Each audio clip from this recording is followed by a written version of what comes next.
Oh, yan. Ah. Malapit na ako sa school dito. Sa school ni Shihab. Malapit na ako. Kunin ko kasi yung shahada niya. Shahada. Tapos yan, wala talagang traffic. Talagang maganda ang ngayon. Tapos dito, kung mapapansin nyo, yun, yung drinking water, nakalagay.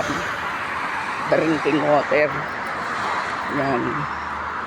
So, libre siya na tubig na iniinom ng kahit sino. Ako rin umiinom dyan kasi napakalamig naman ng tubig na yan. Libre.